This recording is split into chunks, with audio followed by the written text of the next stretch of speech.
the pitch session. The second part will be led by my colleague Dagmara Robakovská. The brokerage is organized by the NCP project HNN 3.0, which targets the NCP community as well as stakeholders in the field of health research. We are a consortium of 16 partner organizations from different countries, and more information about the project. Thank you for the slides. I'm sorry, I didn't say it. More information about the project can be found on our website. I hope we have all speakers now here, or most of them. For this morning, we will hear 24 pitches, and I would like to ask the speakers not to exceed the 5-minute time limit. And I'm sorry if I don't pronounce some of your names correctly, so very sorry for it. I hope it will be not a big problem. And now I think we can move to first speaker. So I would like to invite first speaker, Aki Rintala. Screen is yours.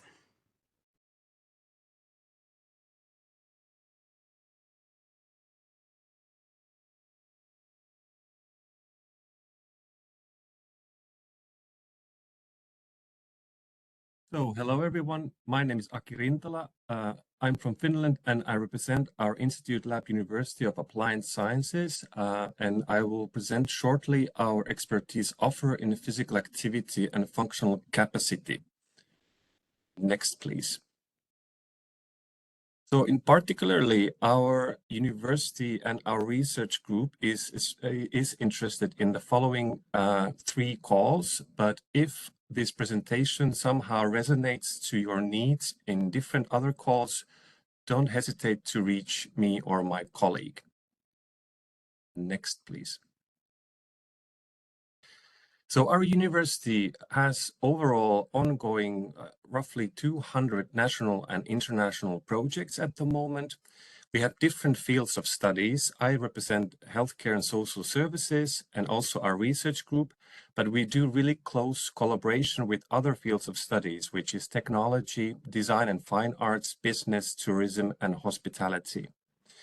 Our university has 2 different campuses located in 2 different cities, named Lappeenranta and Lahti. So we operate in 2 different regions that covers roughly over 300,000 citizens. We do really close connections with our new healthcare districts of both regions, as well as regional, national, and international SMEs or clinical and technical partners. We are also part of Lund universities, which means that we are also able to master much more sophisticated technological advances with the collaboration, in collaboration with Lund University. Next, please. So our Faculty of Health and Social Services, and especially our research group, Physical Activity and Functional Capacity, we have the expertise focused on optimizing, educating, and promoting the benefits of physical activity and its monitoring in daily life. This means that we have the competence and expertise to also look at physical activity in different targeted population, such as older people and neurological conditions. But definitely this is one huge advance that we are offering a holistic individual health and self-care and well-being, promoting and developing systems. We also have the interest to look at different nature-based well-being and therapeutic approaches, but also not really narrowing it only to that, but also looking at different daily life possibilities, how we can foster the human well-being in their own daily living environments. We have also expertise in different clinical harmonization and also facilitating different tools and techniques, especially related to physical activity. And we do that with collaboration of different healthcare companies and also public sector. Our research competence comes from different innovative interventions. We have experienced researchers who have worked with randomized controlled trials and also longitudinal studies. So we present quite holistic approach of an academic partner in different calls. So our focus indeed is on well-being, social and economic benefits. Next, please. So as I mentioned, we have a designated physical activity and functional capacity research group. So please look at our website to more information on our expertise and publications around it. Maybe as an example to say, we are also involved in current Horizon 2020 funded project called Go Green Routes. You can also look at that. They have their own website and see what kind of project that involves. At the moment, we are mostly interested in joining as a partner or a work package lead in a consortium, but we also have the experience in other roles in different projects. Next, please. So let's work together. You can also contact me or my colleague Sarah. We have profiles in the platform, but also you can directly contact us through our emails that you see on the screen. Thank you. Thank you. Now I will invite next speaker, Alberto Sierramella. Screen is yours.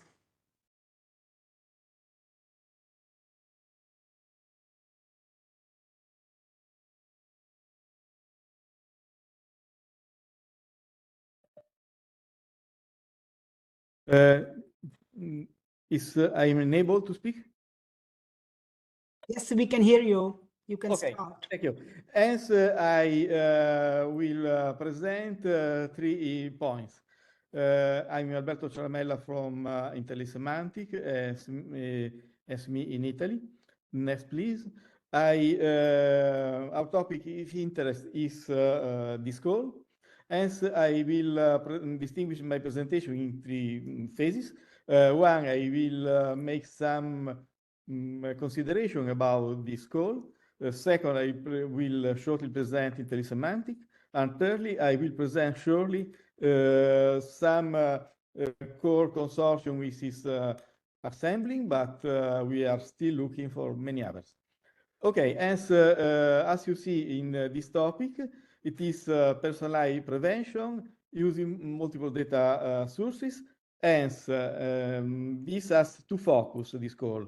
One on health focus and the other in the ICT focus. Next, please. Hence, this for the health focus, we have 2 key points. One, specific use case definition, and the other also the studies on legal social aspects. As ICT is concerned, we have also 2 key points: the use of large data set and the use of algorithms. So in this way, I read this call. Hence, there are 4 key points to cover in this call. Next, please. As I will summarize very short IntelliSemantic, which is a SME in Rivoli. We are active in AI and semantics. Now we are presently a partner of a on-chain project, which is for development on blockchain solutions. It is a cascading call. And now also for in our internal research, we are experimenting European data spaces approach as an enabling technology for new application as in health. Next, please. As our focus of our research now is to explore better these data spaces according to the European framework. As technology, we are consolidating in GaiaX approach, and other as in the Centrum for Data Spaces. Next, please. And this is our interest. And now, what is the partnership which is consolidating? We are now in contact, we are starting discussing with some research centers in different countries. And now the partnership cover well the enabling dataset technology, including semantics, and the infrastructure for federating data spaces of different origin in order to maintain the ownership and at the same time to also provide rewards and so on. And the present partnerships only partially cover the key point about the health use cases for AI and the health cases by itself. As AI specific algorithms and AI use cases are still partially covered, and we are looking for other partners. The present partnership doesn't cover at all social science, humanities, and dissemination and exploitation. It is very important also to have on board. Hence, if you are in area we don't cover, or we are only partially covered, special health care use cases, please contact me, and I will bring you contact to others to enter eventually in this team. Okay, for me is everything. Thank you. Now I would like to invite Alexander Otahal. Screen is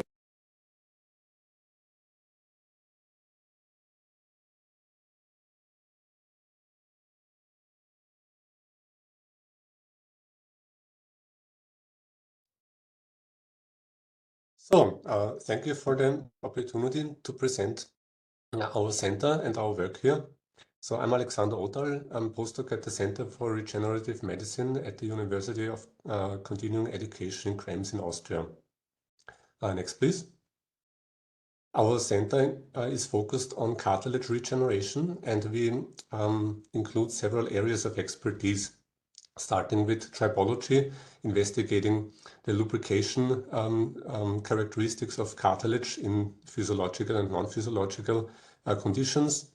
Then we pioneered into the field of biomaterials, bioprinting of scaffolds for cartilage regeneration, and cell embedding are not only limited to chondrocytes, but also to mesenchymal stromal cells. Another area is the investigation of blood products and their mechanisms of action in the context of cartilage regeneration and osteoarthritis. And more recently, we focused on the contributions of extracellular vesicles that are or can be included in blood products or can be derived from cells, and what the contribution in the regeneration of cartilage is. Next, please. So previous and ongoing projects include investigation the roles of extracellular vesicles in different blood products. We isolated the vesicles, performed or investigated different isolation strategies, investigated the cargo molecules, and put these vesicles onto patient-derived chondrocytes for preclinical evaluation. Another project involved the biotribological characterization of inflamed osteochondral grafts. So how does the cartilage behave in an osteoarthritic condition? And two colleagues investigate the bioprinting of silk-based biomaterials with incorporated cells and the potential to repair cartilage defects. They are comparing bioprinted constructs versus injectable hydrogels in this context. Next, please. My last project was the investigation of mesenchymal stromal cell-derived extracellular vesicles that I produced in a bioreactor that you can see on the slide. And we investigated again the cargo molecules and performed preclinical evaluation and trying to highlight what the regenerative potential of these vesicles is in comparison to a cell-based therapy. Next, please. What do we envision now for possible project collaborations? We want to be a partner in a consortium to develop novel bioreactor models that implement human knee joints. Aspects that should be implemented are hypoxia and mechanical simulation, which are lacking from most models currently available. In this regard, non-animal aspects and implementation of the 3R principle is in the focus of our plans. And these models should then be used to test novel treatments, for example, EV-based regeneration approaches. And having this very physiologic model available would yield much more reliable outcome and preclinical data to investigate further. So our expertise that we can provide as a partner is cartilage biotribology, production and isolation of extracellular vesicles, silk-based production of biomaterials, the cell biological assays, bioprinting of the cell-laden hydrogels, and what is also interesting in our institute, we have access to human tissue samples because we have a collaboration with the local hospital. Next, please. So these 3 calls would be very interesting for us to participate in. The first call involving non-animal human research, then bioprinting. For obvious reasons, we have expertise in this. And also, if this implementation of these models is successful, efficacy testing of novel treatment approaches should be doable. Thank you very much. Thank you for your speech. And the next speaker is András Dines.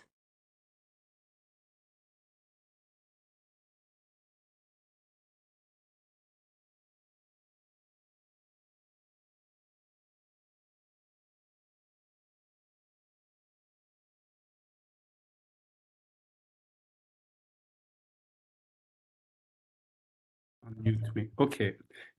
I hope now you can hear me. And good morning, everybody. I'm András Dines. I'm directing SME in Hungary.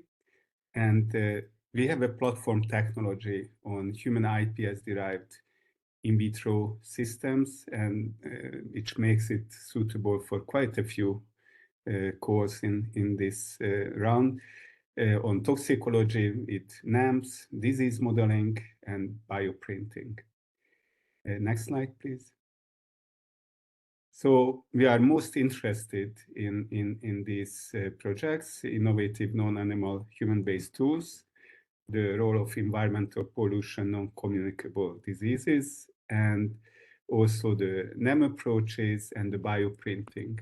Actually, yesterday I also realized on the info day that among these non-communicable unmet needs called 0.05, autism, depression, where we have several years of in vitro modeling, is also a potential topic. Next slide, please.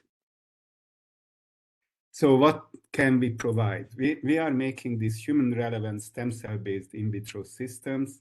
We had several projects studying the effects of air pollutants, environmental, other chemicals, their mixtures, their metabolites, and we can identify biological gene expression changes, AOPs, modeling effects, so really supporting regulatory decisions.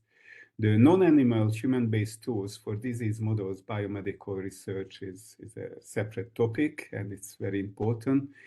And also we are providing cell components for bioink, neuronal, cardiac, diabetes, other regenerative medicine applications are suitable for our expertise.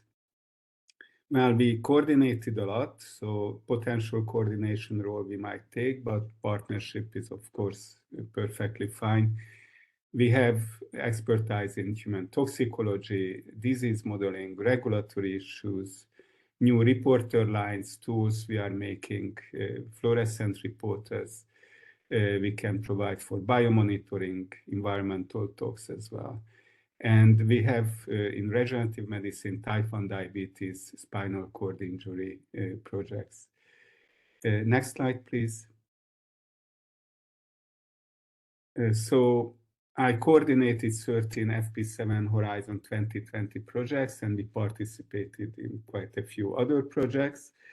On toxicology, we had the EU Tox Risk Cube in 3 other projects, but of course we are a company, so we are CRO provider of these technologies to industry and academia as well. And we have some in silico gene expression, other analysis, in-house expertise as well, and also we are working on these in vitro tools in a very broad spectrum. So for chemical substances, mixtures, but we developed debond methods for neurotoxicity. We can do cardiotoxicity, multi-organ-on-chip technology, AOP modeling. I coordinated a project on type 1 diabetes. I know a bit, so we are making human beta cell spheroids, and very successful in preclinical models, they function. And I have a branch in the company for proposal submission services management, and it was mentioned, one of the colleagues, dissemination, outreach, business development, regulatory context we can provide for a consortium. Next slide, please. Okay, so that was it. So if you have any interest, please contact me, and I'm very happy to collaborate. We are very collaborative SME with about 30 people. Thank you. Thank you. Now I will invite next speaker, which is Anna Sikora. Screen is yours.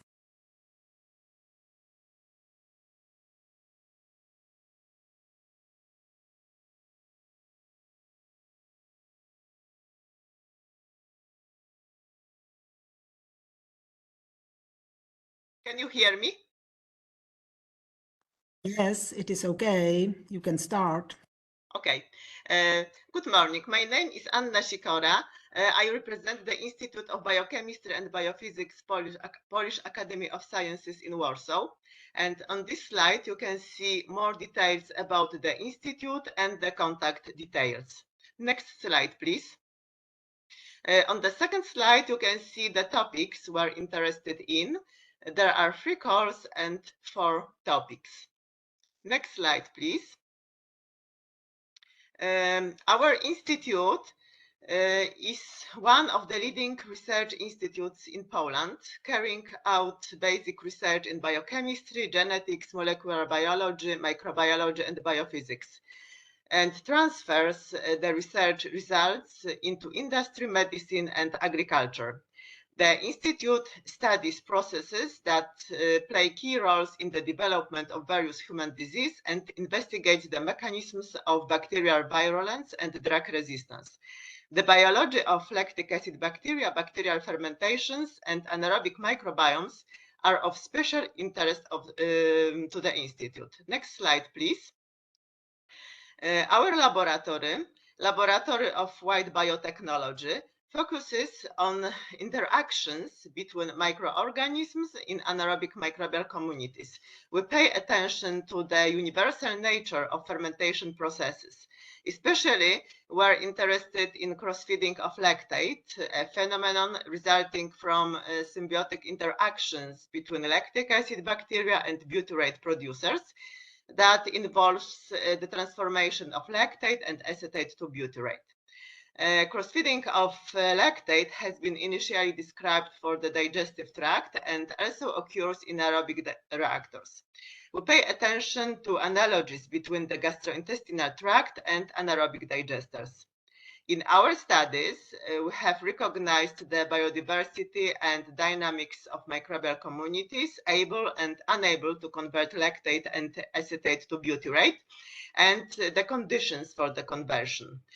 We have also proposed a scheme of lactate and acetate transformation pathway employing flavin-based electron bifurcation. And the main results you can find in the papers.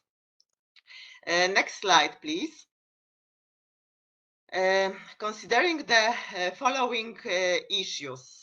First, healthy microbiome is a condition for the health of the whole host organism. The second, healthy microbiome produces short fatty acids in the proper proportions. And the third, dysbiosis and disorders in the production of metabolites by gut microbiota are found in many diseases. We propose studies, next slide please. We propose studies on the dynamics and metabolic activity of the fecal microbiota outside the gut in batch tests. The samples will derive from patients with inflammatory bowel disease, diabetes, obesity, allergies, neurological and psychiatric disease, etc.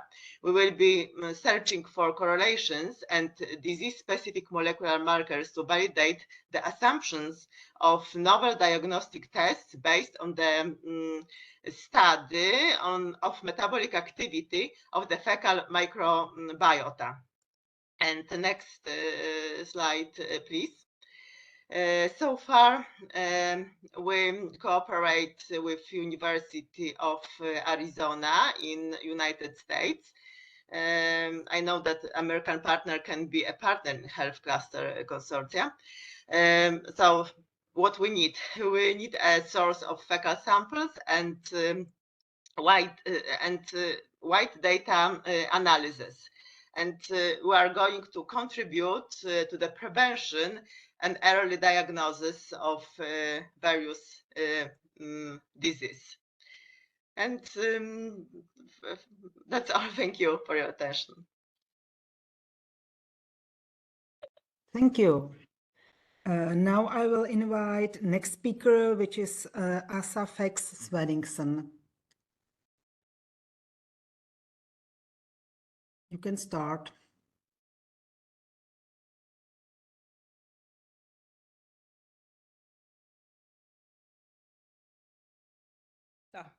Yes, my name is Åsa Sveningsson, and I'm an associate professor at the Department of Neuroscience at the University of Southern Denmark. The call that is interesting for me is the validation of fluid-derived biomarkers for the prediction and prevention of brain disorder. Next slide, please. We have worked with this before successfully. We have just recently published 2 papers about new biomarkers. One that has been investigated slightly before, but where we have worked more on it, and one completely new, the serine protease HTRA1. Next, please. Where in this research we have used ELISA and Simoa methods to investigate patient material, which is blood or cerebrospinal fluid. There we have used conventional ELISA and Simoa techniques, but also made our own investigations, as these biomarkers are not what is commonly used. There are no ready analysis for it. Then when we have investigated different stages of disease, we have investigated the function of the biomarkers in mice, knockout mice or normal mice with behavioral tests, immunocytochemistry. We've also, since we work with multiple sclerosis, made different models for multiple sclerosis, and cells from mice, but also studies in human iPS cells. Next, please. So our specialties are to investigate patient fluids and to investigate the biomarker distribution and function in vivo and in vitro in different types of cell culture. We do both 2D and 3D cell cultures. As we have worked with this before, we are also dependent and can deliver what we promised to do. Next, please. Next slide. Yes, and we have previously collaborated with both labs in the US, in Sweden, and in Denmark, also in Italy, and actually in Turkey. And we want to be a partner, and if there is a consortium out there that need these special competencies, we would be very happy to contribute. That is actually all from me. Thank you. Thank you. And now the next speaker is Biljana Vučković. Floor is yours.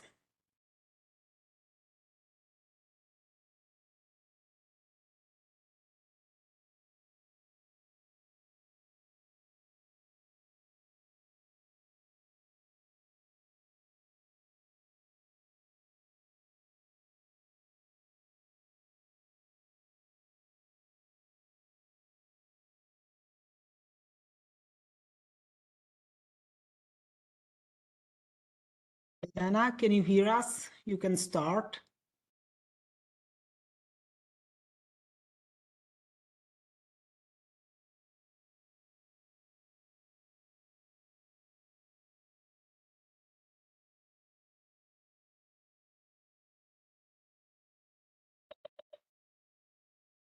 So again, Biljana Vučković, can you hear us?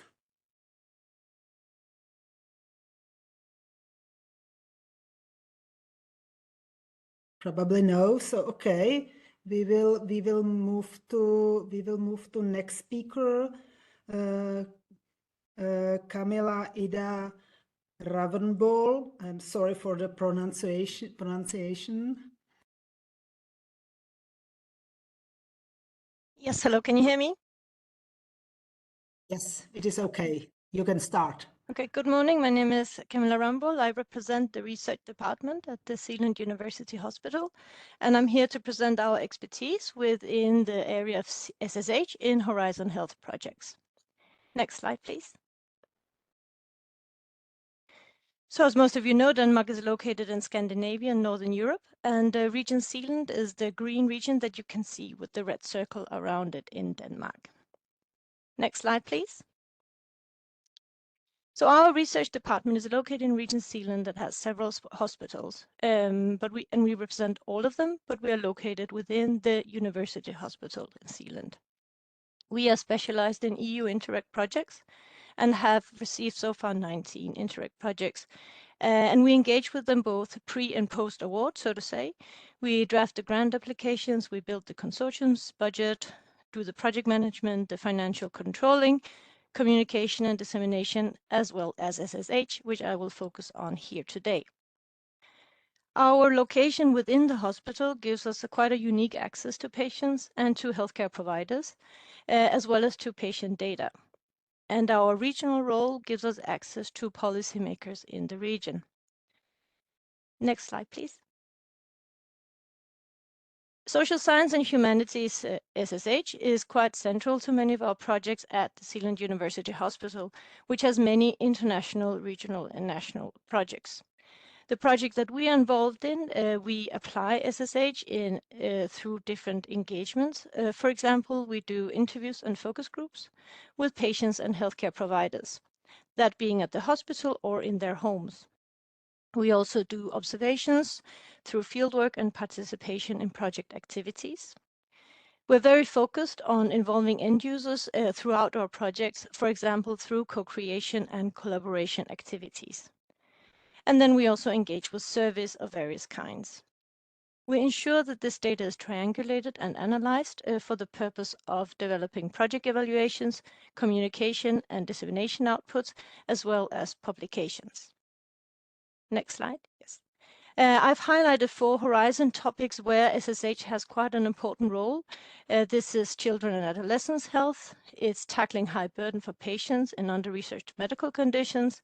It's in the comparative effectiveness research for healthcare interventions and in access to health and care services for people in vulnerable situations. This is where we can see that we can contribute with our SSH expertise. Next slide, please. So how could we do that?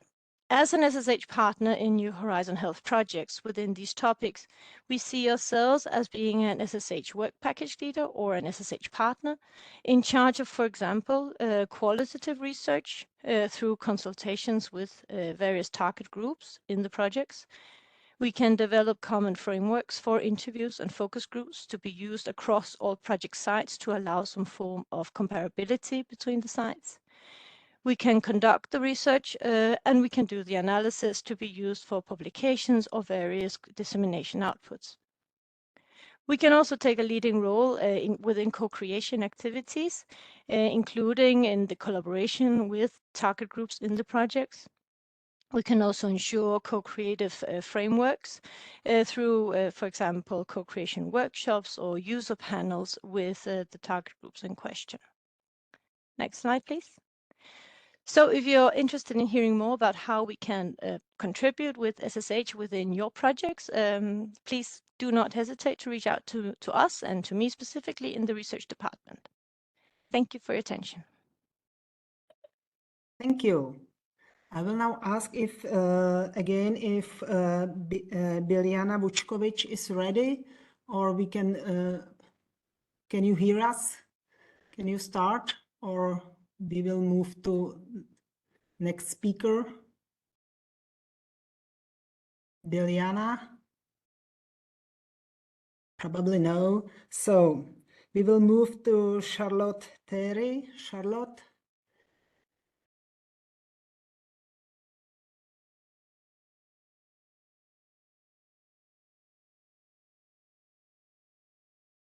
Okay, now I see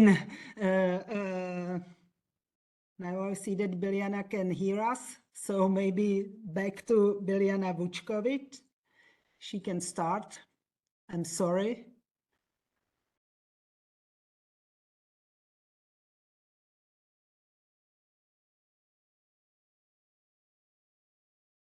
Biljana? Can you start?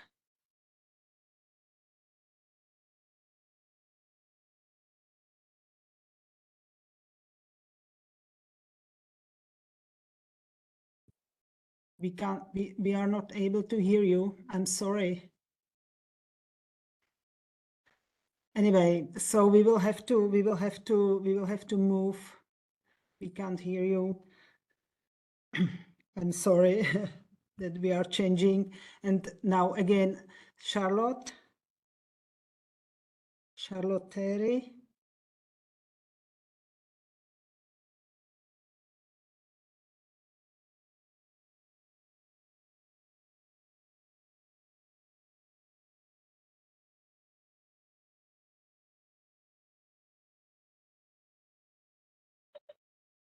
Charlotte, can you speak? Yeah. Thank you. I'm sorry for the you can start. I can hear you. It's okay. It's okay. So good morning, everybody. Thank you for this opportunity to present our project. I am the Dr. Charlotte Terry, the Research and Innovation Coordinator at Presage Care, a French company. It's a medical device, CE market, based on artificial intelligence, which predicts health risks and emergency hospitalization among adults, older adults living at home. We notably collaborate with the National Health and Medical Research Institute. Next, please. Our project for Horizon Europe focuses on the following themes: access to health and care services for people in vulnerable situations, innovating non-animal human-based tools and strategies for biomedical research, comparative effectiveness research for healthcare interventions in areas of high public health need, personalized prevention of non-communicable diseases, addressing areas of unmet needs using multiple data sources. Next slide, please. We developed a very simple app for older people, caregivers, such as home care aides, health professionals, or even family caregivers, on which they collect on a weekly basis their observation on a questionnaire. Only 2 minutes are needed. Or artificial intelligence technology analyzes health situation evolutions and predicts hospitalization risks within the next 7 to 14 days.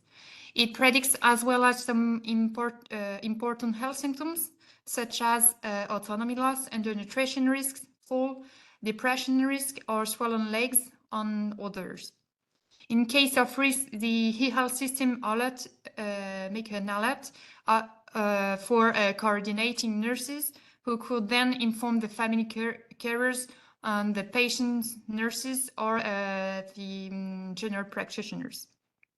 Calculations are good, but they only make sense if actions are taken from them. So Presage also proposes individualized preventive plan for senior caregivers. Next, please. Presage is today a reliable medical device as it has been approved by several clinical trials. It's also an accurate device with more than 99% of correct predictions. Studies show that once implemented, Presage reduced 90% of emergency department visits and more than 50% of unplanned hospitalizations. We also have publications in progress on fall predictions, which shows excellent predictive performance for fall predictions at 3 weeks, 6 months, and 1 year. Next, please. Here are our skills. Our skills and what we would contribute as part of Horizon Europe Consortium, machine learning and artificial intelligence, prediction and prevention of health risks of frail older adults, clinical geriatric. We work with a scientific council composed of university professors, head of geriatric medicine department, and experts in artificial intelligence and data science. We can do randomized controlled trials, qualitative and quantitative methods in clinical research, and we have French data on more than 4,000 older peoples in many regions, French regions. Next, please. Here are our objectives for the call of projects. Integrate a European research project on IoT or sensors, predict health events or make a large clinical research. We are looking for laboratories, IoT industries, European university hospitals, European institutionals. We are particularly looking for partners in Germany, Belgium, Luxembourg, Switzerland, and the Netherlands, but we are open for other countries. Thanks for your attention. Thank you. Now I will invite next speaker, Eva Frigola-Capel. Screen is yours.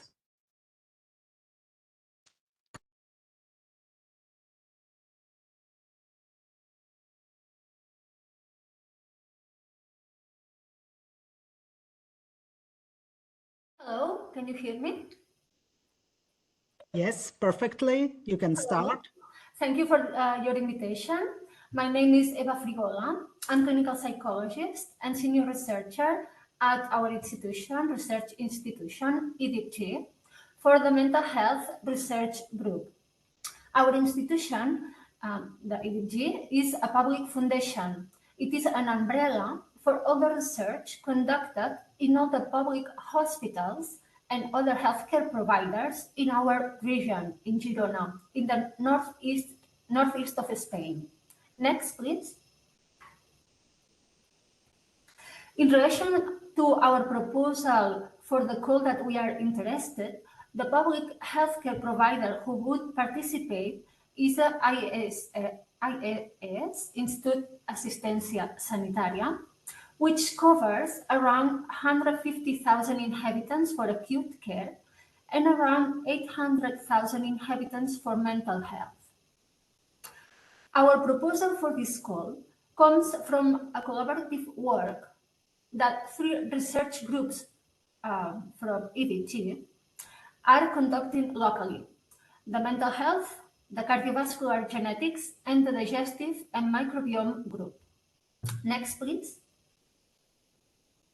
Although we are open to study proposals for other calls, we are mainly interested in the personalized prevention of non-communicable diseases, 1.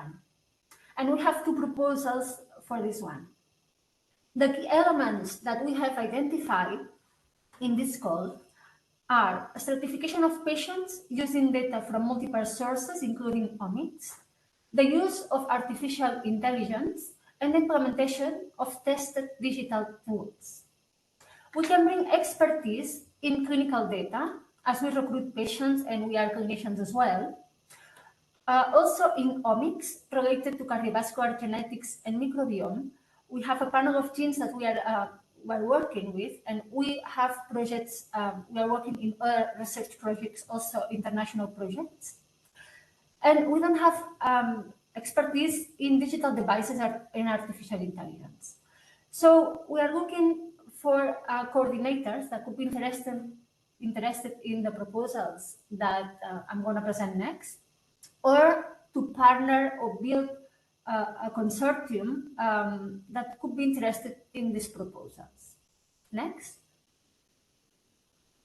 So the first proposal that we are interested is to personalize interventions to implement lifestyle recommendations to prevent metabolic syndrome and cardiovascular disease in patients with first episodes of psychosis and established psychosis.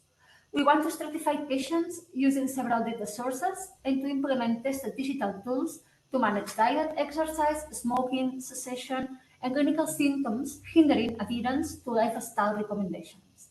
And we want to develop an artificial intelligence predictive tool which integrates all data and predicts outcomes, lifestyle recommendations, according to risk profile. We need to bear in mind that these patients with psychosis are at high risk for cardiovascular diseases, as is one of the secondary effects of the medication they are taking, and they have a lot of difficulties to implement lifestyle recommendations. Next, please. The second proposal is about to personalize interventions to manage diet, exercise, smoking, and stress to improve symptoms in patients with irritable bowel syndrome. The methodology would be the same: stratification of patients using biological, psychological, and social data to implement tried and tested digital tools for implementation of lifestyle recommendations with a specific focus on self-management and tailored to the 3 types of irritable bowel syndrome: constipation, diarrhea, or mix. And to develop an AI predictive tool which integrates all data and predicts outcomes in terms of risk, severity, relapse, and remission. We are already doing this work locally, and we thought that this could be a good chance to actually have a higher impact on this research. So please contact me if you are interested in these proposals. Thank you. Thank you. We haven't here a speaker from University Hospital of Southern Denmark, Jan Dominic Kapman, as I see. So we will move to next page, and I will ask Kaya Palm.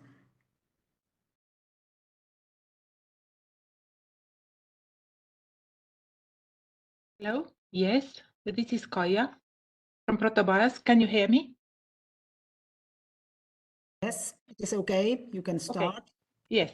So hello everyone. My name is Kaia Pai and I am the founder and CEO of Protobias. And what we do is we are transforming the biomarker discovery through the B-cell immunomics. Next slide, please.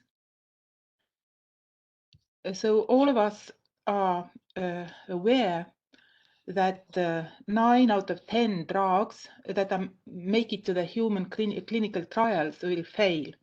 $1 billion are spent on these drugs and $1 billion are made based on these non-effective drugs.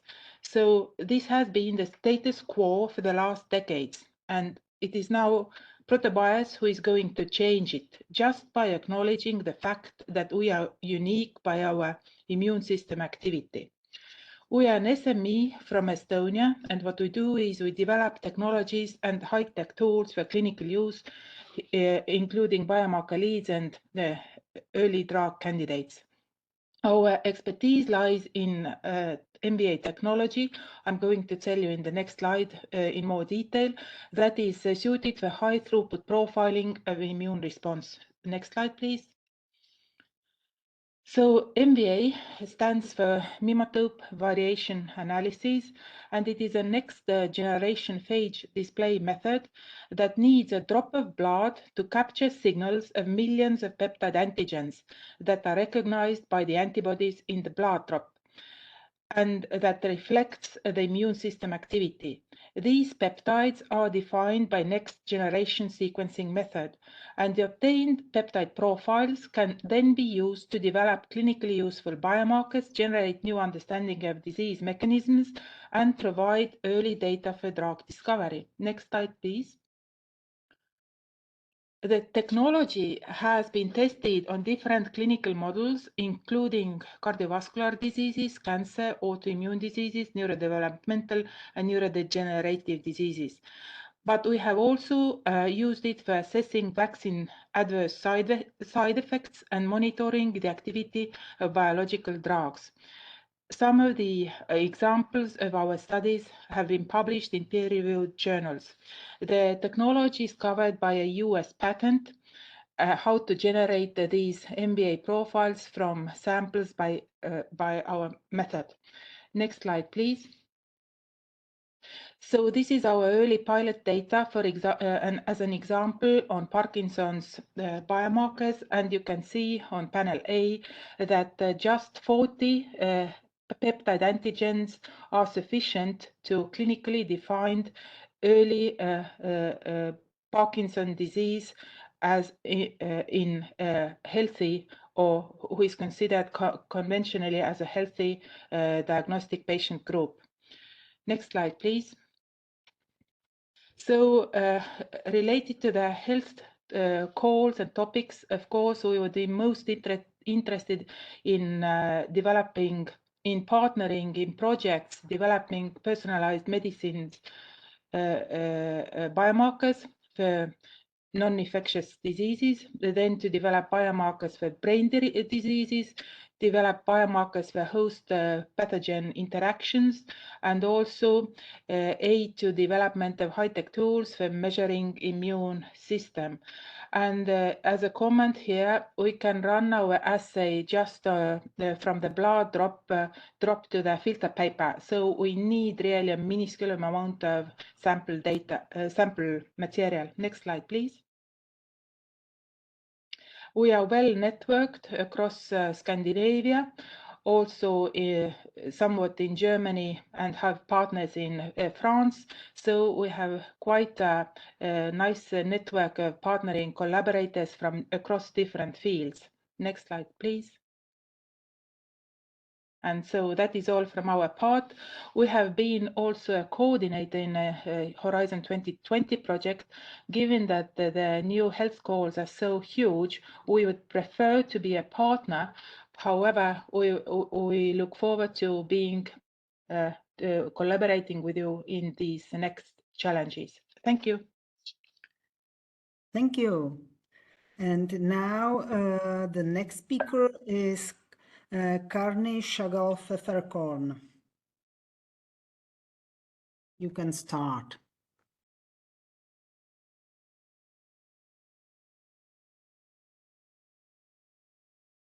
Hello, good morning. I hope you can hear me. Yes, it's Hi. okay. Great. Greetings from sunny Tel Aviv. I'm Karni Shagal-Pfefferkorn, and personally, I research law and technology with a focus on AI systems and regulation of AI systems, which is also relevant to Lexidel, which I would like to introduce you to because we hope that we can be partners to many of your projects. Next slide, please. So Lexidel provides comparative research pertaining to law, regulation, and policy measures. It was funded 14 years ago at Stanford University by international LLM students, LLM being an advanced degree in law and not large language models. And in the past 14 years, we have built a large network of lawyers, legal scholars, and economists from 57 countries that represents all member states, additional European countries, countries from Asia, Africa, America, and Australia. And they give us input on what's going on in their own countries, be it with respect to law and regulation or with respect to policy measures. Next slide, please. And what we do and what we also hope we can contribute to many of the projects is review and analysis of current and upcoming regulation. So for example, we can do reviews on how different countries in Europe and elsewhere, how they regulate data protection and privacy with respect to children, with respect to biodata, for example. But we can also give input on less concrete legal or laws or rules, but also different policy measures that have been undertaken in different countries. For example, we recently worked with a coalition of rare diseases, and we checked not only legal issues such as whether or not, for example, the patent application is easier in different respects for rare diseases, or whether patients of rare diseases receive tax benefits or other benefits from the government. We also checked less regulatory issues of policy decisions, such as do they have their own designated clinics? Are there NGOs that provide them, for example, an online platform where patients of rare disease can communicate between themselves? So we can go deep into what's going on in many different countries, not only with respect to regulation and law, but also with respect to policy. And to do that, our researchers do academic research, but also they can identify and interview relevant stakeholders. Next slide, please. I'll give a few examples of projects we did in the healthcare section. So for example, we checked for an NGO of cancer patients that are young adults. We checked what different policies different countries have to support them, not only with respect to the disease and getting cured, but also later. How do young adults that have spent a few years in treatment, how is there someone who helps them, for example, to find a job in the job market? We did for a pharma company that's developed a unique treatment for a certain type of cancer that is not publicly funded yet in most countries, and they wanted to infiltrate different markets. So we checked for them in different countries. What are the options for payment, for funding? We interviewed physicians as well as insurance representatives to tell us how they think their country or patients in their country could still have funding for the new novel treatment. We researched for an NGO that deals with skin cancer, what rules different countries implement for preventive skin cancer. For example, whether or not in workplaces or in schools, there are different regulations to have students, for example, wear hats before they go to the sun, whether skin cancer physician appointment is subsidized, for example, once a year, and so on. Next slide, because I see time is running short. We are in fact interested in all calls because we think that for most projects, at least for the needs analysis or to better understand the regulatory framework, we can contribute the specific section of the benchmark analysis, be it pertaining to law, regulation, or policy. So we would really love to be in touch with respect to any of these calls or others. The last slide will have my email address. We can show it. Thank you very much. Thank you. Thank you. Now I will invite Caroline Weishuhn, next speaker. Floor is yours.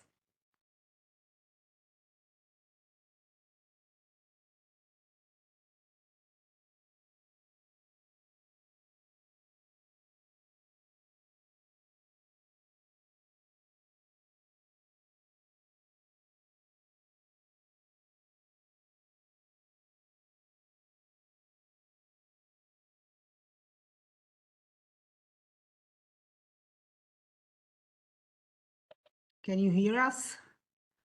Can you hear me now? Yes, it's okay. I see great. it's Daniel. I'm sorry, I didn't know. No problem. I mean, you have been expecting my colleague Caroline. She's sick, Yes, unfortunately, yes. so I'll take over. So good morning. My name is Daniel Schubert. I am the CEO of Consultech GmbH, with a small SME based in Berlin, in Germany. Next slide, please.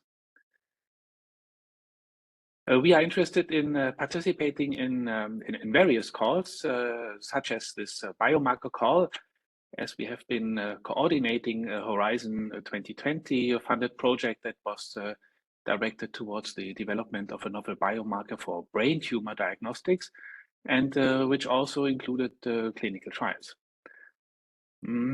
We have been supporting several European and German grant applications and later funded projects that are directed towards developing novel SARS-CoV therapeutics. So I think we can contribute to the disease 0820 projects as well. In addition, we have great interest in this regenerative medicine thing, because we have been involved in quite a few grant applications and also funded projects that dealt with reprogramming of different cell types into heart and liver systems as well. Next slide, please. So we have been contributing, and we are able to contribute in various ways, such as identifying partners with competences that are needed, but obviously lacking in some consortia, because we have a large network across Europe. We are in the field since more than 30 years now. We support the elaboration of the proposal by taking over certain administrative tasks, supporting the budget process, providing legal support. Of course, we write part of grants applications, we review sections, we provide strategic advice. And when a project is funded, we assume the role of a grant and project manager. We would take a role in dissemination, communication, exploitation work packages. We support the reporting, and we may also provide with clinical study conduct and planning. Next slide, please. We have been involved in a leading role in an IMI-funded project called IMI Pain Care. We were the coordinator of an SME instrument-funded project called Gliomark that I mentioned earlier, a medical technology project, and several biotech and pharma development project, which only the EuroCallan project is mentioned here. Next slide, please. So if you are interested in including an experienced and well-connected partner in such healthcare projects for the application, as well as for the implementation of such projects, please contact us. Thank you. Thank you. And the next speaker is Luca Bianchi. I will invite.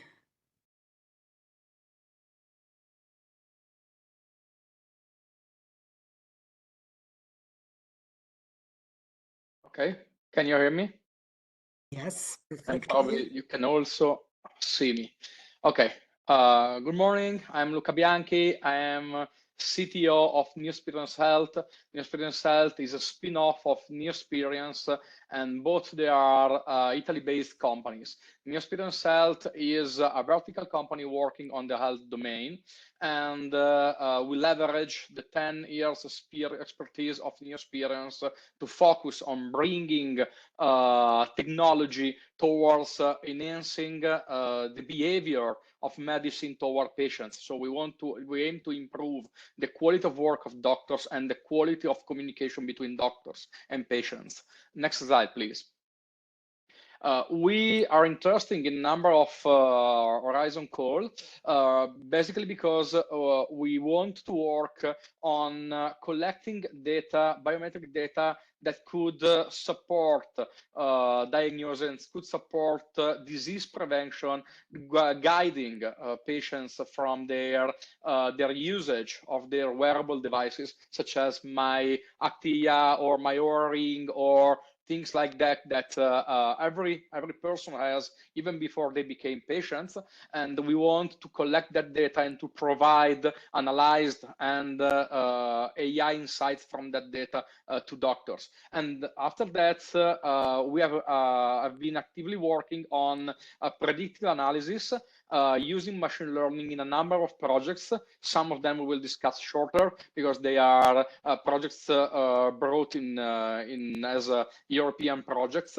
And finally, we are working into bringing an application that can connect doctors, care systems, patients and caregivers when you have to manage an emergency. That could be an emergency in the ER or a scheduled emergency, such as a medical test or a medical event. Next slide, please. We are a multidisciplinary team. We have data scientists in our teams. I'm also ruling the data science business unit of Neosperience, which is the parent company. And we have UX UI experts and clinical medical experts that bring the expertise into the management of the patients, into the communication between doctors and patients to the table. Using data science, we are able to leverage a deep understanding of medical imaging and the large language models in order to acquire data, process that data, provide support to doctors, and then provide suggestions to doctors about how they can target the patients, how they can explain topics to the patients. Next slide, please. Moreover, our objective is to reimagine, to rebuild from scratch the patient-doctor communication that could improve the therapy adherence by providing more and meaningful advice to the patients based on insight extracted by AI and medical and doctor suggestions. Next slide, please.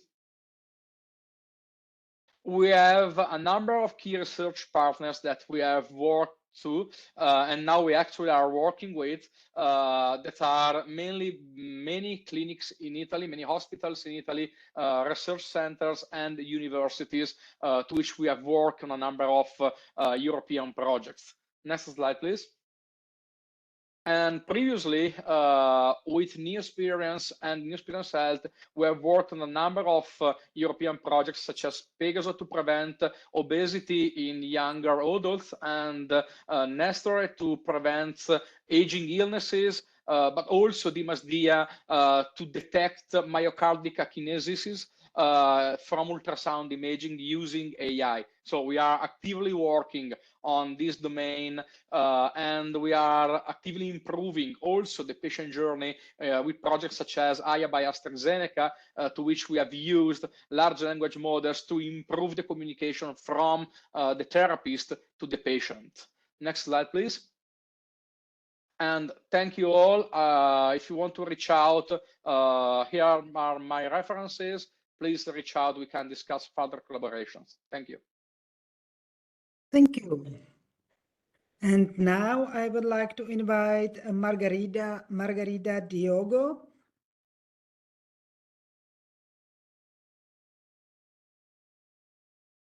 Good morning, everybody. So my name is Margarida Diogo, and I'm here to talk a little bit about the competences that we have been gathering at the Institute for Bioengineering and Biosciences towards engineering human tissue models by taking advantage of the technology of human-induced pluripotent stem cells. Next slide. So as all of you know, induced pluripotent stem cells are obtained by reprogramming somatic cells, and upon differentiation, we can differentiate them into any cells or tissues of the human body, which means they are a powerful tool for a number of important biomedical applications, such as for disease modeling, toxicity assays, drug screening, and even for cell therapy. Next slide, please. So another slide, please. So at the IBB, we have been gathering a lot of competences and expertise with this technology. Namely, for example, at this time point, we know how to reprogram and perform gene editing of induced pluripotent stem cells, both from patients and healthy individuals. We have been also engineering from scratch novel cardiac, cerebellum, and hepatic organoids from iPSCs. And we have been also using brain region-specific organoids for modeling neurodevelopmental disorders, rare ones such as Rett syndrome and Angelman syndrome. Next slide, please. So in addition to the ability to engineer the organoids, we have also established in the lab a number of methodologies to perform an in-depth molecular, structural, and functional characterization of those organoids, ranging from transcriptomics, single-cell electrophysiology, microelectrode arrays, confocal microscopy, calcium transient analysis, and many others. Next slide, please.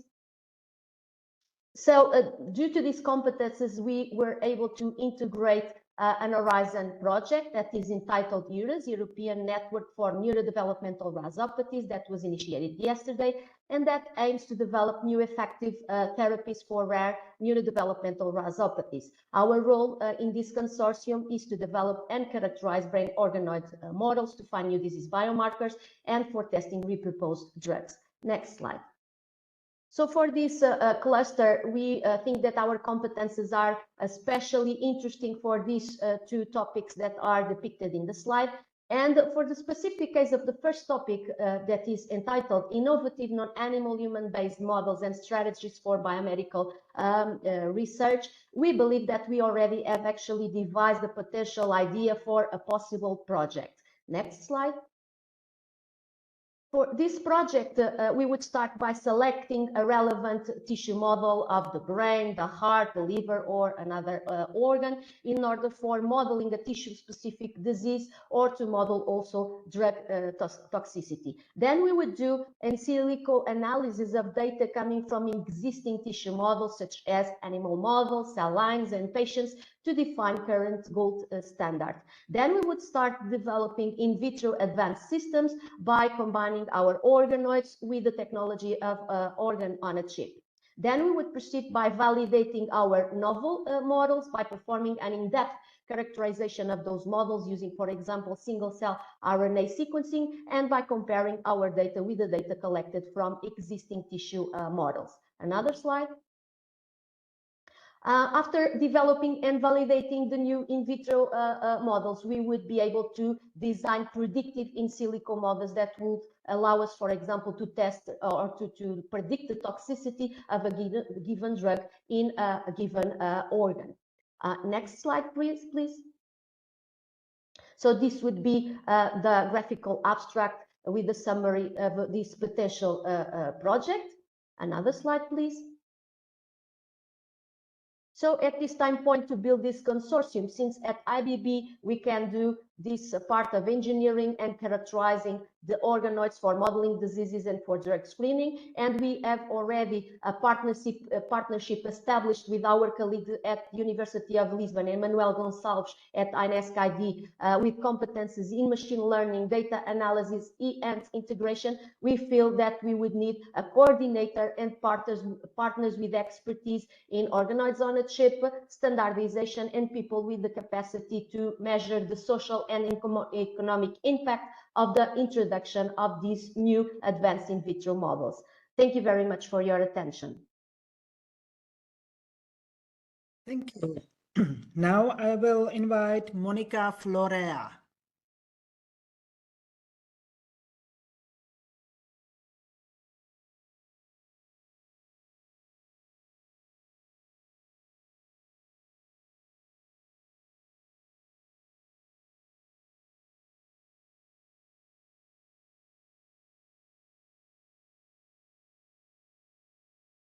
Can you hear us? You can start. Hello. very much for. My name is Monica Flora. I'm the head of unit of European project department in software imagination and vision onshore Simavi, with a company, SME company located in Bucharest, in Romania. If you can go to the next, please. I will highlight our capabilities. So we are after development and integration in several areas like e-health, security, cybersecurity, e-learning, and we have different e-government projects and also a strong e-agriculture department. We are using a variety of technologies from artificial intelligence, big data analytics, data IoT platforms, decision support system, GIS solution, mobile applications, but also, for example, extensive reality technologies like augmented reality and virtual reality. We have a good record of research projects. We are running more than 45 Horizon 2020 projects. We were coordinating 5 out of them. 15 new Horizon projects, and we coordinate 2 out of them. Our generic role in the project is to develop different software tools, platform, but also user interfaces, and we also have a lot of experience in integration and interoperability, as well as in digital content development for training and realistic simulation.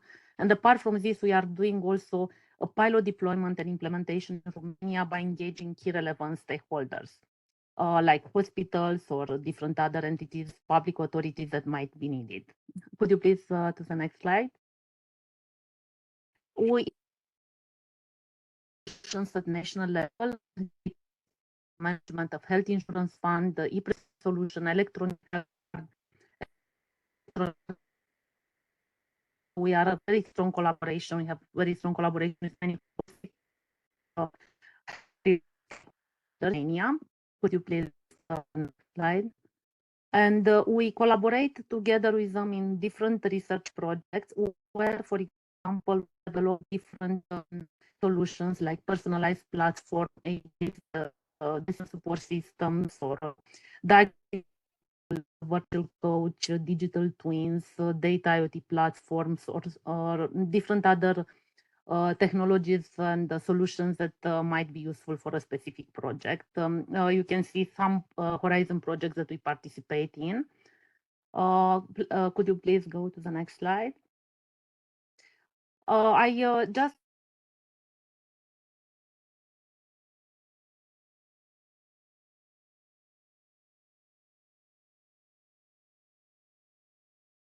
I'm sorry, we can't hear you. Can you repeat the last words?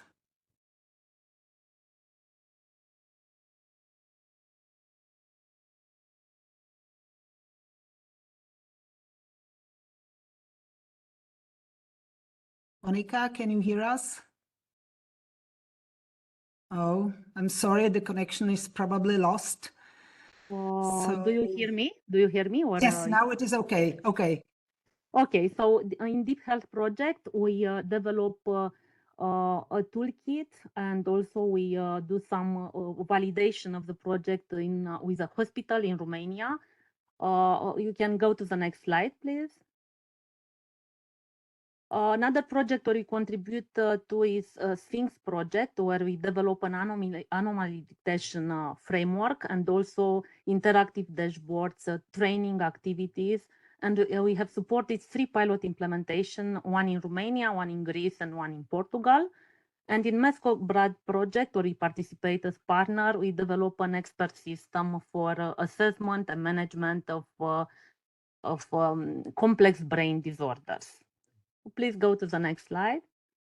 I highlight here some calls where we have, they are of, let's say, high interest to us. We can offer different capabilities. We can also contribute to some other topics if our expertise is useful. And just to close, we have also a team specialized in the proposal preparation. So if we participate even as partner, we can support also the preparation of the project. We are not a consultancy, but we gather some know-how on this just to increase the quality of the project we participate in. Thank you very much for the attention, and you have my contact details on the next slide, and I'm glad to discuss more details with those interested in our capabilities. Thank you. Thank you. Now I will invite next speaker, Nadia Boyko.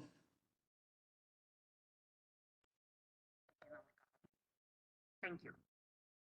So nice to meet you. My name is Nadia Boyko. I hope you can hear me. And I'm presenting Uzhhorod National University is located in Western Ukraine. And we are quite classical university. We have different faculties that probably my presentation, please next slide, will be multidisciplinary. And I would like to announce the goals which we really pay attention. So it's some sort of target because it's based on our previous experience and also on an input we can provide for. Please next slide. I would like to, and for the first of one, which is connected to prognostic modeling and cohort studies, it's about how to prevent a patient from non-communicable diseases. We are proposed expertise, which based on prioritized already biomarkers. We patented it. And we use already the data science methodology to detection and ranking these different biomarkers in connection to others, which is quite connected to routine measuring in the clinics, because it's very important to put together innovative and regular biomarkers. And also we developed, due to apply machine learning models, a specific algorithm which is based on not only microbiome, but also environment and exposome and pollution on different things and lifestyles of patients to correct and prevent non-communicable diseases. Please, next slide. And a lot of study was done before, so we are focusing on a molecular docking methodology as well. And since we are connected to Plant, Libra, and Year of Year databases, we develop our regional database, but it's actually covering all the Eastern European databases as well. So this is, you can see probably on the screen, this is about different biological active compounds, and these compounds were tested on dendritic cells models, and we can predict based on host pathogenic versus host commensal interaction how they will be acting. Please, next slide. So in this slide, I cannot move the pictures, but you can see this was developed. This is actually target we published, how we can develop in silico models. Come from ex vivo to in silico models, and use different non-animal human-based tools for biomedical research. And this is one of the tools which were developed within another Horizon 2020 project, which is actually running, and it is in collaboration with our IT partners. Can you please show next slide? And we also published recently YEPMA, European Preventive Personalized Predictive Medicine Association series book. We are I am and president of YEPMA. We are main editors, and it's collecting based on all the cohort studies, biomarkers, which can be really useful in clinical diagnostic, precise diagnostic, and of course prevention of diseases, including brain disorders. We just started another cohort study after atherosclerosis, which are demonstrated which biomarker connected to mainly an anxiety and a stress condition. Next slide, please. Then we collaborated internally with our IT and physical department, and they developed the specific model. It's a software which is we are going to propose how to measure all the indices, including blood indices, everything, and at the instance, so you can use it in some really vulnerable situation. I mean, like for a refugee, for a soldier. So, and then all this data can, including omics data, is coming to one point, and we have another group who is doing another Horizon project now about medical secure data, so we can safely analyze it. Please, next slide. And finally, all these things are coming to some sort of explanation how we can use it. And also we are interested in pandemic alarm system preparedness, because we already use it for a national study. Next slide, please. So our team is quite small, not so big. We have around 10 people, but it's multidisciplinary. We are doing everything: coding, programming, database creation. Next slide, please. And we are quite connected to different people and to different networks. And we are finished few Horizon Europe calls, and also we are quite well equipped, so we are quite potential partner. And for some call we would like to be coordinator, but we cannot since situation in Ukraine. Thank you for your attention. Thank you, Nadia. The next speaker is Paola Rizzo. Screen is yours. Hello, everyone. My name is Paola Rizzo. I am from Interagents, a micro company located in Rome, Italy. And this presentation is about the importance of modeling and supporting emotional and cognitive aspects of health through AI and games. Next, please. Our target goals and objectives are in the context of Destination 1. Regarding the first call about children and adolescents' health and care provisions, we plan to implement digital tools and serious games. Regarding the second call about personalized prevention of non-communicable diseases, we plan to use AI and gamification to create digital means that let citizens have access to and use effective personalized prevention schemes and health counseling. Next, please. Interagents was founded 17 years ago. We are specialized in artificial intelligence, data analytics and visualization, and machine learning software development services. And we use these services to pursue our mission, which is to realize effective interactions between users and software or multimedia systems. We pursue this mission in the context of the following application areas: video games, communication, education, and training. Next, please. Our expertise in research and development relevant to the calls that we have indicated is shown in this slide and the next one. And it is about two topics. One is cognitive and emotional user modeling that can be extremely important in healthcare and personalized disease prevention. For instance, in collaboration with Northeastern University in Boston, we have worked on 3 projects. One was funded by the US National Science Foundation, and it was about open player modeling as a learning tool in an online game. Another project was funded by US DARPA, and it was about analyzing and visualizing player strategies in a video game. And the third one was funded by US IARPA. It was about the analysis of the behaviors of betrayers in an online game. In the context of an EU 7th Framework Program project, in collaboration with the Institute of Education in London, we have worked on a real-time user modeling system with Bayesian networks that was used in virtual job interviews. And in collaboration with Alelo, a company located in Los Angeles, we worked on a project funded by the US Office of Naval Research on a project about probabilistic learner modeling in virtual language learning environments. Next, please. So the second topic of our expertise in R&D relevant to these calls is virtual agents for cognitive and emotional involvement of users. In fact, virtual agents can be role models and can assist users of digital health applications. And during a 6th framework project, we helped develop 2 serious games that were based on virtual characters. One game was about bullying, and the other game was about cultural integration. And in collaboration with the University of Southern California, we worked on pedagogical agents. We were funded by the National Science Foundation, And specifically, we work on socially intelligent agents that are able to take into account also the motivational aspects of users, and digital puppets that are able to help children explain, children of elementary schools, explain the contents of web pages to their peers. Next, please.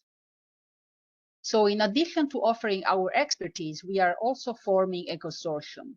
The current partners, besides interagents, are from 3 European countries and from the US.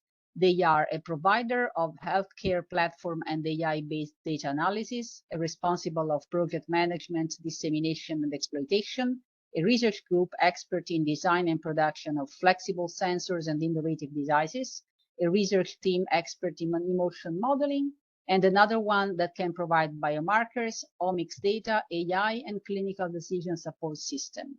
Possible partners can come from the US, health organizations, and research groups. And the partners we are seeking are a project coordinator from a relevant medical field, providers of clinical case studies in relevant fields, and healthcare or patient organizations. Thank you very much.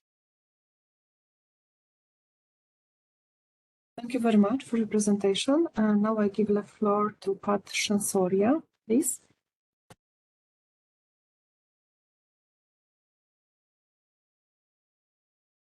Can you guys hear me? Yes, we hear you. So hi everyone, I'm Parth from the Department of Health Sciences and Technology, a senior scientist in the Tissue Engineering and Biofabrication Lab. And we are, as a lab, available to join a consortium. Specifically, we are looking at this bioprinting of living cells for regenerative medicine call. But then we are also open to the 3R call for reduction of animals in research using these new engineered tissues for drug testing. Next, please.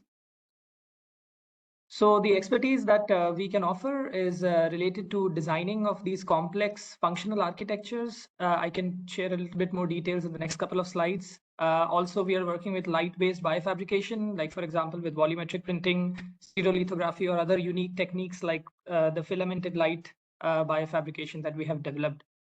Other than that, we have also used or developed our own photo cross-linkable materials. So in this case, I think for a lot of people, collagen is very relevant. So we have developed these unique light-based collagen matrices for volumetric printing or other kinds of light-based printing techniques. Next, please.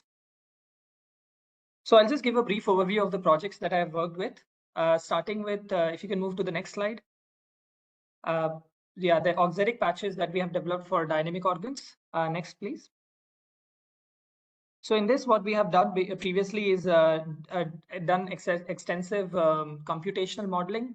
And through that, we generated certain patch architectures, which are relevant for matching the stiffness ratios and Poisson's ratios of different organs. So essentially mimicking the mechanics of the different organs.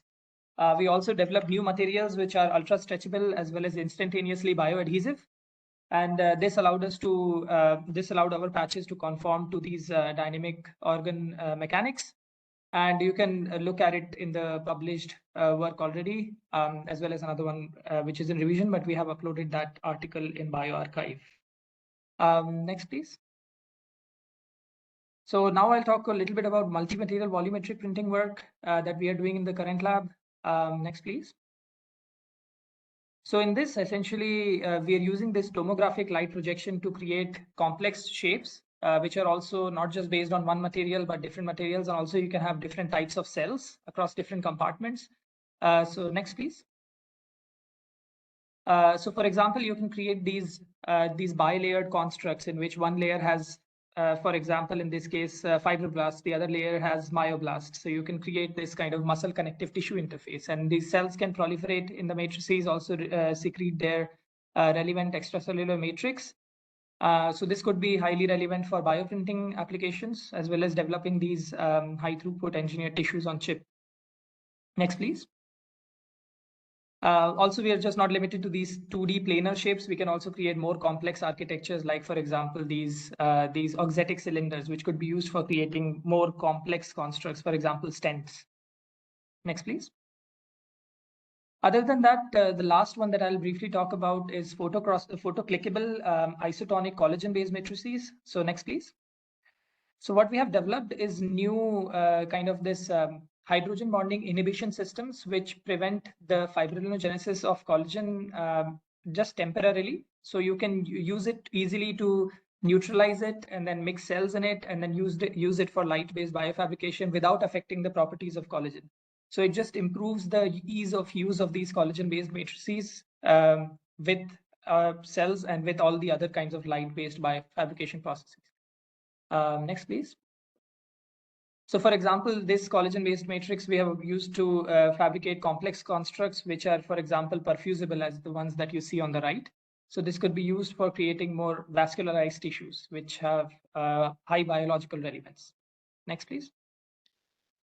So as of right now, Swiss partners cannot lead consortiums, but we can be part of consortiums. And the good thing is that our cost is covered by the State Secretariat for Education, Research and Innovation. So that is not an additional cost on the consortium, like on the side of Horizon Europe. So I think that's a good thing if one has a Swiss partner. So if you are interested in any of the things that I showed here and have some unique ideas that you would want to talk about, please feel free to reach out to our lab at Tissue Engineering and Biofabrication at ETH Zurich. Thank you. Thank you very much for your presentation. Next presentation is from Maurizio Aiello and Silvia Scaglione. Please, the floor is yours.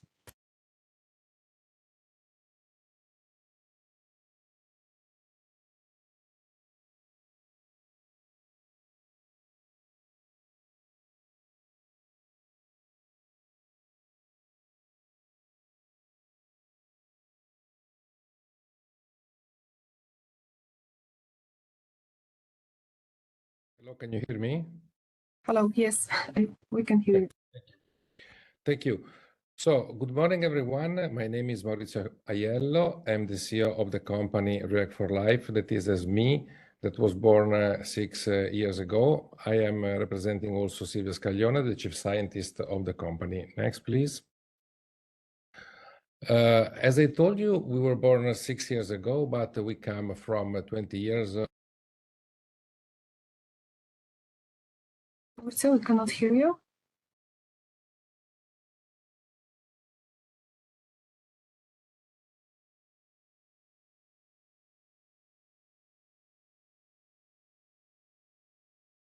You cannot unmute yourself. Okay, it's working. I cannot unmute myself, and I'm sorry. and so I'm sorry for that. okay. So as I told you before, we come from 20 years of research and development because we are researchers of the National Research Council of Italy, and we decided that to give more impact to the society, we needed to bring the basic research to the market. And that's what we did, because in 2021, so 2 years ago, we launched our first product of the company on the market, and in 2 years, we were able to reach 120 customers in 15 countries, so also America, Japan, India, China, and so on and so forth. During this time, we wrote 13 international papers, and we filed and obtained 3 patents that cover the technology itself. We are also active in European projects, and we have won international awards. Next, please. This is our first device, which is called MIVO, that is multi-in vitro organ platform. So an organ on chip able to host human tissue and recreate the human physiology. This is only an example of what we can do. So in this case, we have put a tumoroid created with an hydrogel, patented as well by the company, and with human cells. Then we put into circulation immunocells that were able to extravasate, to infiltrate the tumor and exploit their cytotoxic activity. For this reason, we were awarded by the European Commission of the 2021 Innovation Radar Best Health Technology. Next, please. Our strength, as I told you before, is the research and development. So we were involved actively during Horizon 2020 and in Horizon Europe in different projects. For example, in the B2B, the breast to bone, which is a future emerging technology project, we were coordinating this important project that is about the spontaneous metastasis from the breast to the bone. But also now we are involved in glyconomy for understanding the role of glycans in human norovirus, and in pressure, which is about the therapy resistance in esophageal cancer. We also won an SME phase 1 that gives us the opportunity to create the data necessary for going onto the market with our device. Next, please. So what are we searching now? Well, we are very expert in creating, so designing and development of novel organ on chips. So we can create a completely new one, or we can customize our MIVO platform that is composed of different things. And the typical application are regenerative medicine, where we can culture 3D tissue. Of course, it can be used also in personalized therapy because we can host, culture, patient biopsy, and so understanding, for example, what is the best drug for that patient in that moment. Also in a preclinical pipeline, where we can do, for example, safety and efficacy at the same time, because our devices are able also to create the organ-to-organ connection, but also for basic R&D, so in the modeling of disease or modeling of normal physiological tissue. We are interested in several calls and topics because, of course, our technology is an horizontal one, so we can put our competence into different topics. Next, please. And for further information, please contact us at the email that you see on the screen, so scientist@reactforlife.com or info@reactforlife.com. Thank you.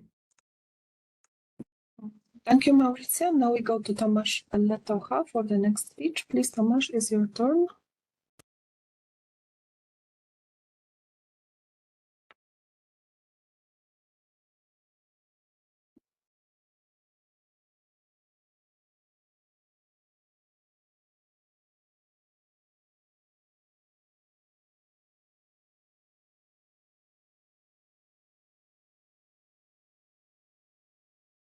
Yeah, okay. No, thanks. Sorry, I was muted.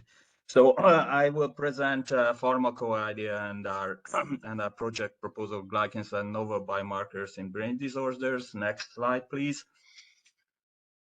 So pharmaco idea is a small biotech SME that is funded by myself, and basically what we are.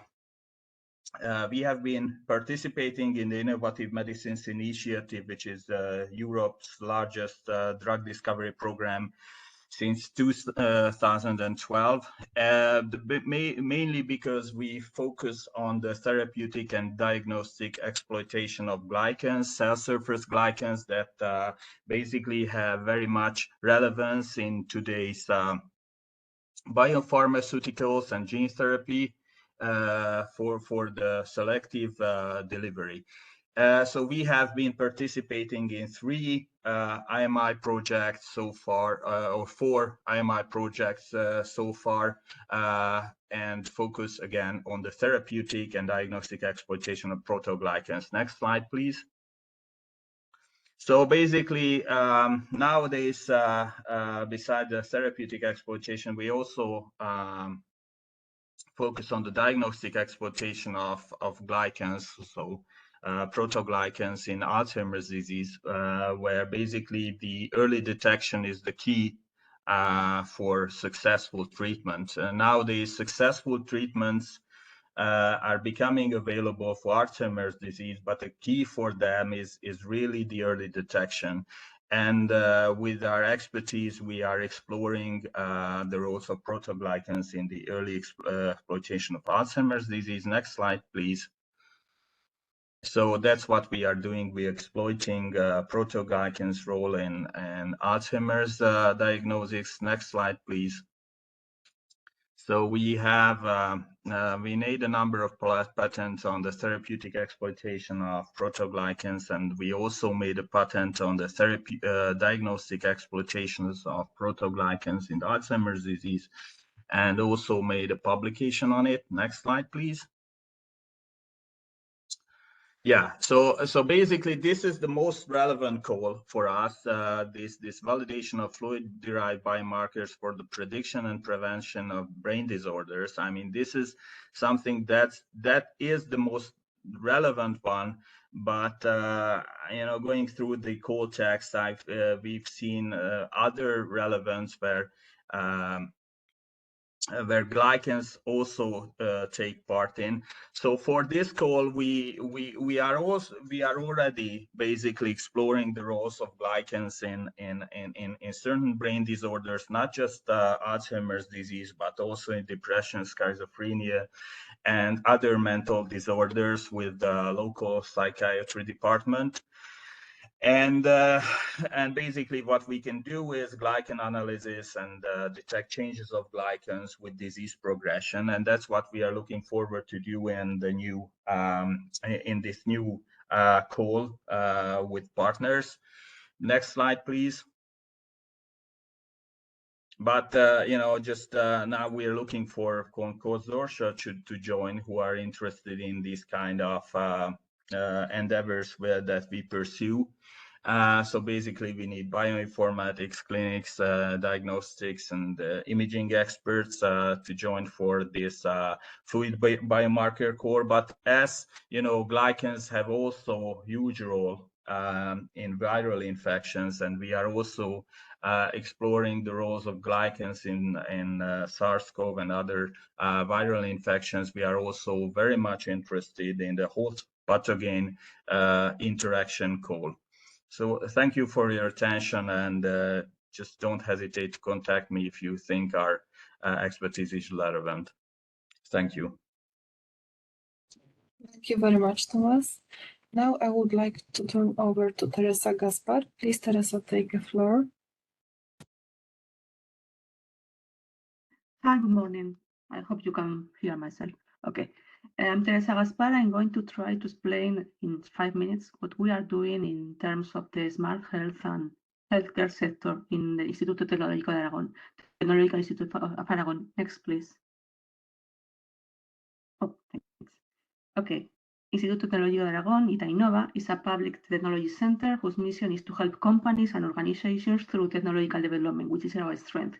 We work with companies, so we have a clear market orientation, and we try to provide innovative solutions, but real solutions.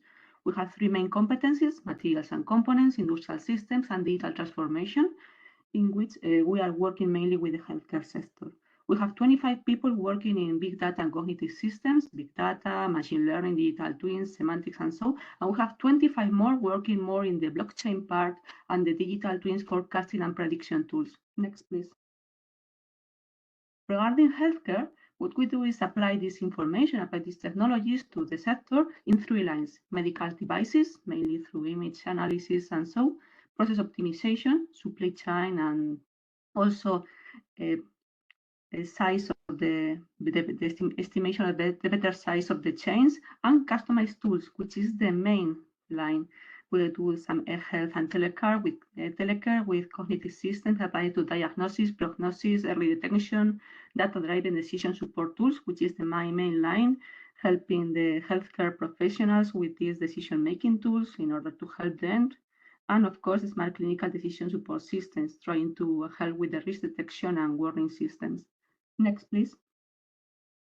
I have put here some clients in the healthcare sector. We have 2 parts: the public ones, the public regional hospitals, the regional government, the regional healthcare system, and of course, national associations such as the liver transplantation one, the lung one, the kidney one. They are not only clients, but also partners, strategic partners in some cases. And of course, we have private partners, the KIV, insurance companies, this kind of buyer. And okay, maybe you know some of them, maybe you don't, but they are a sample. Next, please. I have put here some small sample of our work in healthcare sector. trying to work with the early detection of colorectal cancer, data analysis and AI-based prediction for hemophilia, also with prostate cancer, liver transplantation, some tools for decision-making in relationship with this liver transplantation and mortality-free survival after the transplantation, chat boxes to provide information for the general public. This was necessary for the COVID, unfortunately. Tools for the management of kidney transplant data, of course, working with the association, with the Nephrology Association, diagnostic and prognostic tool for gastric cancer, and so. And maybe it's important just to highlight that we are part of the Spanish program Misiones Ciencia y Innovación, Science and Innovation Missions. We have 3 lines here working with neurodegenerative diseases through the analysis of movement, post the analysis, colon and prostate cancer, and also sleep detection of neurodegenerative diseases from fine signals. We work with companies in both the 3 of them. Next, please. Okay, our main interest in cluster 1 is this staying health 1.5, because we think that this is the main topic where we can contribute with our knowledge, the AI-based and data-driven tools to make this kind of information tool with the data-driven information, different sources, dimension, and so. But this is not the only one. We are also open to contribute in whichever call you think that we can contribute with. And of course, in the cluster 4, we have the use case of healthcare that may apply also to the human, but it's not written here. Next, please. I'm going to summarize maybe with some key points related to this. The main topics that we are working with is regarding cancer and decision-making support tools, gastric, liver, lung, and colon, also liver transplantation, and even though it's not written here, the genomics part. We have some key technologies in which we are working with for this sector, artificial intelligence-based decision-making tools, natural language processing, explainable and trustworthy artificial intelligence, and image emission analysis for product quality. We have some strategic partnerships which are very useful for us and for the people who are working with the regional healthcare system, hospitals, the regional government, and so, and the national association I have talked with. If you want to, okay, this has been a 5 minutes presentation, but if you want to contact me to have some further information or whatever, please don't hesitate. It's in the first page. Thank you. Thank you, Teresa. And now I'm going to give the floor to Tunjai Bayrak, please.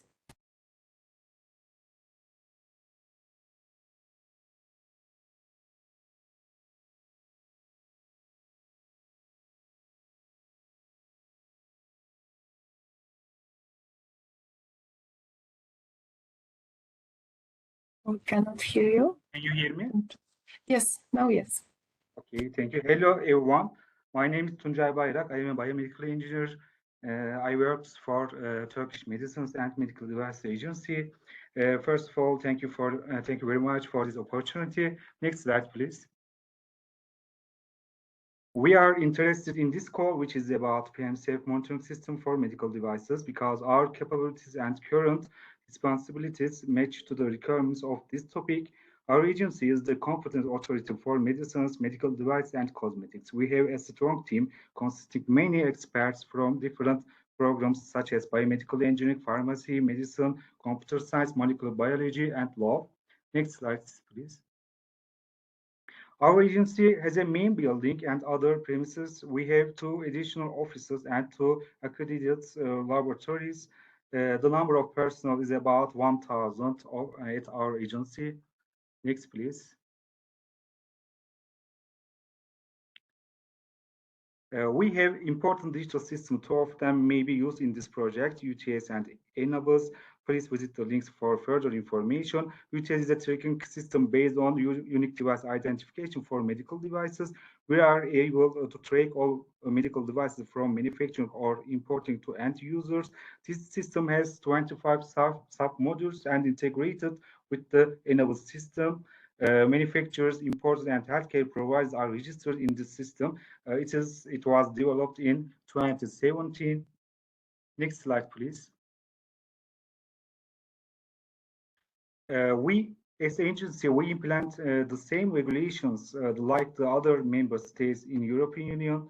Our agency is responsible for registration, tracking and premise process of medical devices, post-medical market surveillance process. Also, our agency is designating authority for medical device notified bodies, and so because of that, we have knowledge on MDR. Next slide, please.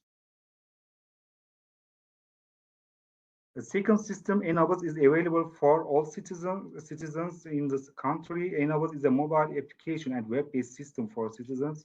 A patient can see the implemented or prescribed devices such as spectacles with this system. This function is available because of the integration between UTS and Enabus. Next slide, please.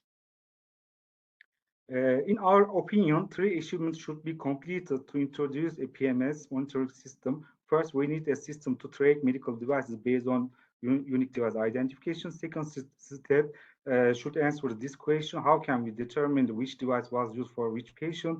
UTS enables integration provides a solution for this need. The last step is to introduce an efficient PMCF system. At this point, we have established partnership with the relevant sites in our country. Next slide, please. This slide shows the project overview. First, we collect the data from hospitals in accordance with a set of rules. Second part consists of the data processing, final outcome, and reporting to the stakeholders. The first part consists of integration between 2 systems, which provides an infrastructure for collecting PMCF data. This part was completed in our country. Here, parameters of PMCF for selected devices, data processing, and reporting parts should be developed within the project. For this, we need a corporation. We are ready to share our experience. Next slide, please. Currently, we have partnerships in our country. This team can also contribute to the project. Here, our agency is responsible for the regulatory side. TÜBİTAK contributes to the software development. Boğaziçi University will provide scientific input, and Istanbul Provincial Directorate of Health will play an important role in collecting data from the hospitals. Next slide, please. This text is from website of the project call. We believe that we can contribute to this activity with our capacity as a partner. Next slide. Thank you very much for your attention.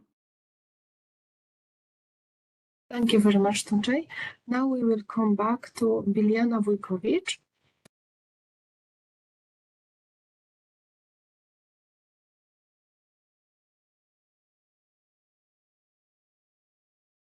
Hello, can you hear me now? Yes, we can hear you, please. Oh, great, thank you. I'm really sorry for previous technical problems, and I would like to thank the organizers for the opportunity to present my team and our research field. My name is Biljana Vujkovic. I am a professor of pathophysiology at the Faculty of Medicine, University Novi Sad in Serbia, and specialist of internal medicine, dealing with the hemostatic mechanism disorders. Our research is named the blood viscosity and standard coagulation tests in the early detection of sepsis-induced coagulopathy. Next slide, please. And it is designed as a transdisciplinary collaboration, including hemostasis specialists and specialists of intensive care, but also specialists of technology dealing with the rheology of blood and potentially other specimens. And our topics of interest are listed on this slide. Next slide, please.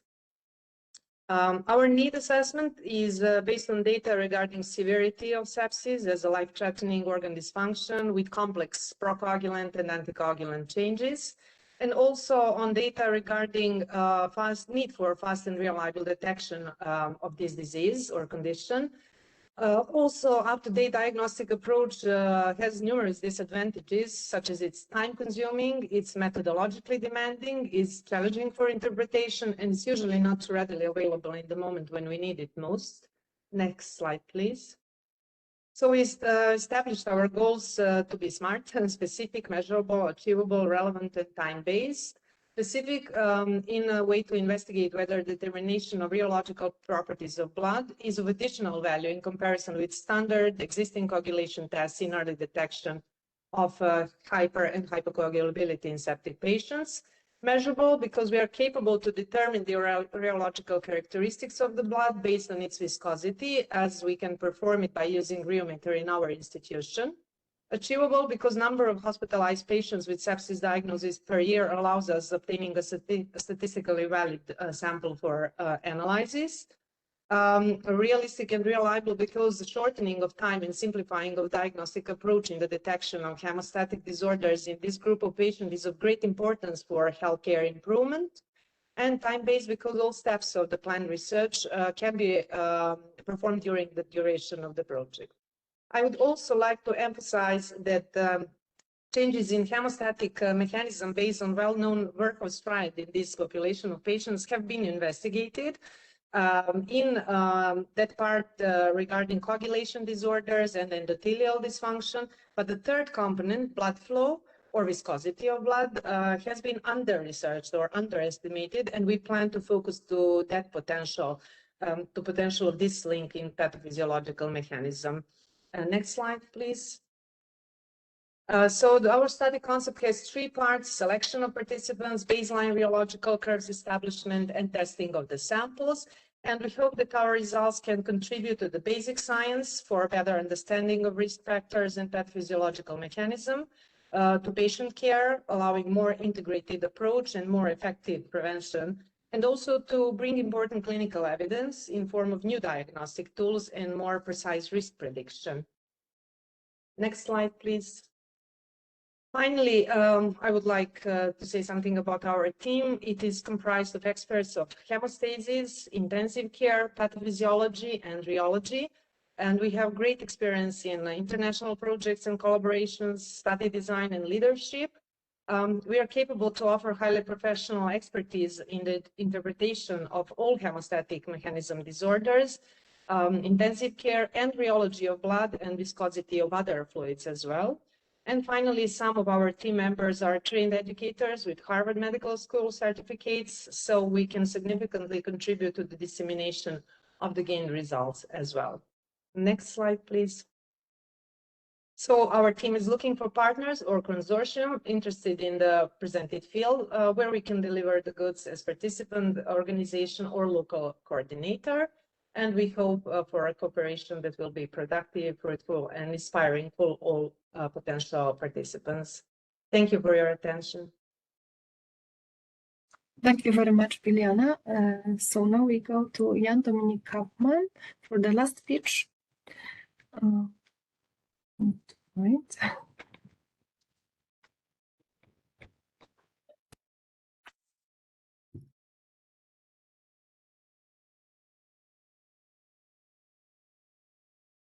So, yes. Yeah. Thank you very much for giving us the opportunity to present our project, which is called Cardiorenal or CARE project. And my name is Jan Kampmann, and I'm a nephrologist from the University Hospital of Southern Denmark. Next slide, please. The topic of interest concerning Horizon is comparative effectiveness research for healthcare interventions in areas of high public health need and tackling high burden for patients in under-researched medical conditions, which might sound contradictory, but it is not. Next slide, please, and I will now explain why. About 10% of the worldwide population have some form of chronic kidney disease, and patients with chronic kidney disease have a higher risk of cardiovascular disease. Despite of this, most of the big cardiology trials, they would exclude patients with chronic kidney disease, which means that this area is, despite being a huge public health challenge, an under-researched area. And we do need big research data that we will be able to gather with European collaboration in this field.